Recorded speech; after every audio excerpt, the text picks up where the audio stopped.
Hello student, welcome to Chemo Cafe. आज हम discuss करेंगे वो है एल्केन और प्रिपरेशंस देखेंगे एल्केन की। एल्केन क्या है? ऑर्गेनिक कंपाउंड है जो किससे बना होता है? कार्बन और हाइड्रोजन से मिलकर बना होता है, जिसमें क्या होता है एल्केन में क्या होता है कि सिंगल बॉन्ड प्रेजेंट होता है। जो जनरल फॉर्मूला होता है एल्केन का वो क्या होता है? CnH2n+2, जिसमें N जो होता है वो रिप्रेजेंट करता है नंबर ऑफ कार्बन को। ठीक है, तो अगर हम स्ट्रक्चर्स की हम बात देखते हैं, इन मीथेन का जो फॉर्मूला होता है वो क्या होता है? CH4 form single bond with 4 hydrogen atoms जो होते हैं मीथेन के साथ क्या होते हैं? अटैच रहते हैं। तो मीथेन में कौन सी हाइब्रिडाइजेशन होगी? sp3 हाइब्रिडाइजेशन होगी।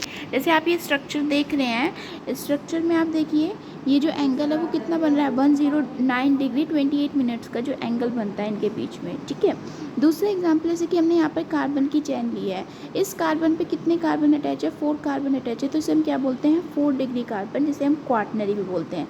ये कार्बन कितने कार्बन से अटैच है? 3 कार्बन से अटैच है, तो इसे हम बोलते हैं टर्शरी कार्बन। ये कार्बन 2 कार्बन से अटैच है, तो इसे हम 2 डिग्री कार्बन। ये कार्बन 1 कार्बन से अटैच है, तो इसे हम 1 डिग्री कार्बन एटम बोलते हैं। अगर हम बात करते हैं प्रिपरेशंस की बात करते हैं, तो सबसे पहली प्रिपरेशन जो आती है वो आती है हाइड्रोजनेशन ऑफ एल्कीन और एल्काइन। जब हम हाइड्रोजनेशन करेंगे एल्कीन का और एल्काइन का, तो उससे क्या प्रिपेयर होगा? एल्केन की प्रिपरेशन होगी। एल्कीन और एल्काइन जो होता है वो रिएक्ट करता है हाइड्रोजन के साथ, किसके प्रेजेंस में? निकल प्लैटिनम कैटलिस्ट के प्रेजेंस में। और उसमें जो टेम्परेचर होना चाहिए वो कितना होना चाहिए? 200 से 300 डिग्री सेल्सियस होना चाहिए to form alkane. Other catalyst जो होते हैं हम जो यूज़ करते हैं वो है प्लैटिनम और पैलेडियम भी हम यूज़ करते हैं फॉर हाइड्रोजनेशन। हाइड्रोजनेशन मतलब होता है एडिशन ऑफ हाइड्रोजन। रिएक्शन से समझते हैं, जैसे हमने यहाँ पर एल्कीन लिया है, आर यहाँ पर आपका कोई भी अल्काइल ग्रुप हो सकता है, कोई भी नंबर ऑफ कार्बन चेन हम उसको ले सकते हैं। हाइड्रोजनेशन मतलब, हाइड्रोजनेशन का मतलब होता है कि H2 का हम एडिशन करवा रहे हैं, तो सिंगल एटम का तो हम एडिशन नहीं करवाएंगे, हमेशा मॉलिक्यूल फॉर्म में एडिशन करवाएंगे।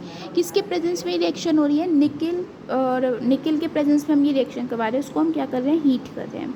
तो क्या होगा कि एक हाइड्रोजन तो इस कार्बन के पास आके जुड़ जाएगा और एक हाइड्रोजन इस वाले कार्बन के आके पास जुड़ जाएगा, तो क्या हो जाएगा? वो एल्केन फॉर्म हो जाएगा।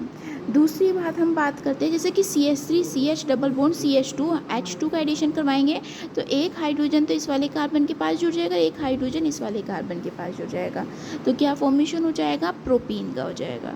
अगर हम एल्काइन लेते हैं, एल्काइन का मतलब होता है जिसमें ट्रिपल बॉन्ड प्रेजेंट होता है, CH3 C triple bond CH, और इसका अगर हम IUPAC नेमिंग करेंगे तो कैसे होगा? 1 2 3, इसका नाम हो जाएगा प्रोपाइन। जब हम हाइड्रोजनेशन करवाएंगे तो आपको पता है कि भाई 4 हाइड्रोजन जुड़ने चाहिए, 2 हाइड्रोजन इस वाले कार्बन पर जुड़ गए और 2 हाइड्रोजन इस वाले कार्बन पर, तो तभी क्या होगा? एल्केन का फॉर्मेशन होगा। नेक्स्ट है रिडक्शन ऑफ एल्काइल हैलाइड। अगर हम जब रिडक्शन करवाएंगे एल्काइल हैलाइड का, तो क्या होगा? एल्केन फॉर्मेशन होगा। तो एल्काइल हैलाइड का रिडक्शन करवाने पे, जैसे कि हम ये देख रहे हैं कि एल्काइल हैलाइड जो होता है अंडरगो रिडक्शन किसके प्रेजेंस में? Nascent hydrogen to form alkane. तो यहाँ पर हमने एल्काइल हैलाइड लिया है, CH3Cl लिया है, जिसे हम क्या बोलते हैं? क्लोरोमीथेन।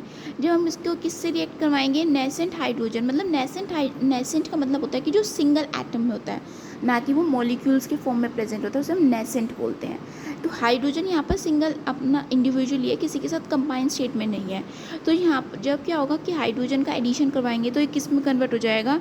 मीथेन में कन्वर्ट हो जाएगा। 2 हाइड्रोजन इसलिए लिए हैं कि H पर क्या चार्ज है? पॉजिटिव है, Cl पर चार्ज नेगेटिव है, HCl बाहर निकल जाएगा और एक हाइड्रोजन इस कार्बन के साथ जुड़कर क्या हो जाएगा? एल्केन का फॉर्मेशन कर लेगा, जिसे हम क्या बोलते हैं? मीथेन बोलते हैं। जो रेड्यूसिंग एजेंट होता है वो रेड्यूसिंग एजेंट क्या है? जिंक प्लस HCl भी आप ये रेड्यूसिंग एजेंट का काम करते हैं। जिंक प्लस एसिटिक एसिड भी रेड्यूसिंग एजेंट का काम करते हैं।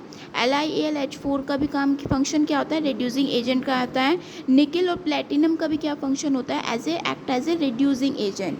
फाइन, ये आपको रेड्यूसिंग एजेंट आपको बिल्कुल स्टूडेंट आपके बिल्कुल टिप्स पर होनी चाहिए। अगर कोई भी रिएक्शन आ जाती है तो आप सिंपली उस रिएक्शन को देखकर इजीली आप उसको सॉल्व आउट कर सकते हैं कि यस इस रिएक्शन में क्या हो रहा है? हाइड्रोजन का एडिशन हो रहा है। नेक्स्ट है D carboxylation of carboxylic acid. D का मतलब होता है, हमेशा याद रखिएगा कि डी का मतलब होता है रिमूवल, एंड कार्बोक्सिलिक ग्रुप का क्या होता है कि कार्बोक्सिलिक ग्रुप का रिमूवल हो रहा है। तो ये रिएक्शन को हम कैसे करते हैं, ये भी एग्जाम की क्या है स्टूडेंट, मोस्ट इंपॉर्टेंट रिएक्शन है जो कि एग्जाम्स में पूछी जाती है। When the sodium salt of carboxylic acid is heated strongly with a soda lime. Exam में कभी वाइवा में पूछ लेते हैं कि सोडा लाइम क्या होता है। Soda lime is a sodium hydroxide plus calcium oxide is the combination को हम क्या बोलते हैं, सोडा लाइम बोलते हैं। एंड द एल्कीन क्या होता है, फॉर्मेशन होता है।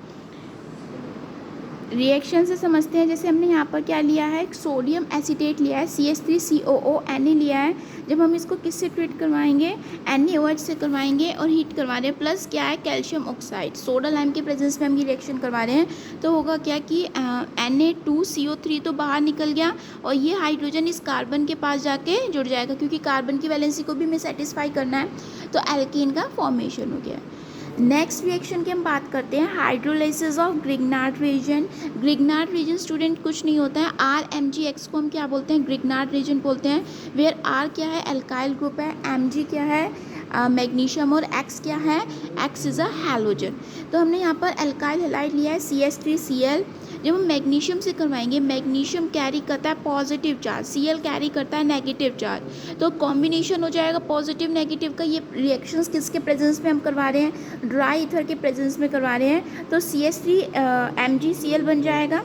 फर्दर आप क्या करेंगे, वाटर से आप ट्रीट करवाइए। वाटर क्या देता है, H पॉजिटिव देता है और OH नेगेटिव देता है। तो Mg पे तो पॉजिटिव है, तो क्या होगा, ये OH तो Mg के साथ जाके जुड़ जाएगा और जो ये हाइड्रोजन है इस कार्बन के पास जाके जुड़ जाएगा, मीथेन का फॉर्मेशन हो जाएगा। एल्काइल मैग्नीशियम हैलाइड जो होता है obtain by treating alkyl halide with a magnesium. जो एल्काइल मैग्नीशियम हैलाइड जो हमने ऑब्टेन किया है वो किससे करा है कि एल्काइल हैलाइड को हमने किससे ट्रीट करा है, मैग्नीशियम से ट्रीट किया है। नेक्स्ट हम रिएक्शन की बात करते हैं, वुड सिंथेसिस। मोस्ट इंपॉर्टेंट रिएक्शंस जो कि आपके 12th में भी पूछी जाती है as well as your graduation level में भी पूछी जाती है। वुड्स रिएक्शन क्या है कि higher alkane are produce alkyl halide with sodium metal in dry ether के प्रेजेंस में ये रिएक्शन होती है। रिएक्शन से समझते हैं, हमने यहाँ पर क्या लिया है कि कोई एल्काइल हैलाइड लिया है। एल्काइल हैलाइड की हम रिएक्शन हम किसके साथ करवा रहे हैं, सोडियम मेटल के साथ करवाते हैं, ठीक है। प्लस हमने दूसरा क्या लिया है, एल्काइल हैलाइड लिया है। होगा क्या कि रिएक्शन किसके प्रेजेंस में होती है, ये ड्राई ईथर के प्रेजेंस में होती है। हमेशा याद रखिएगा इसमें हायर एल्केन मतलब कि डबल, मतलब कि जो इतने हम कार्बन हम रिएक्टेंट में लेते हैं उससे डबल कार्बन के हमारा प्रोडक्ट बनता है। तो 2 molecules of alkyl halide lose their halogen atom as a NaX। होगा क्या कि Br पे नेगेटिव है, Na पे पॉजिटिव है, Br पे नेगेटिव है, 2 Na हम लेते हैं क्योंकि 2 Br को हमें बाहर निकालना है। Na 2 NaBr बाहर निकल जाएगा, CH3 और CH3 कंबाइन करके क्या बन जाएगा, इथेन। यहाँ पर आप देख रहे हैं कि नंबर ऑफ कार्बन कितने हैं, 1 है। यहाँ नंबर ऑफ कार्बन कितने हैं, 2 है। हमेशा वुड सिंथेसिस जो होती है वो हायर एल्केन को प्रोड्यूस करती है। इससे हम क्या करते हैं, एल्केन के सिंथेसिस करते हैं, ये प्रिपरेशन करते हैं। Thank you, hope you like and subscribe to my channel.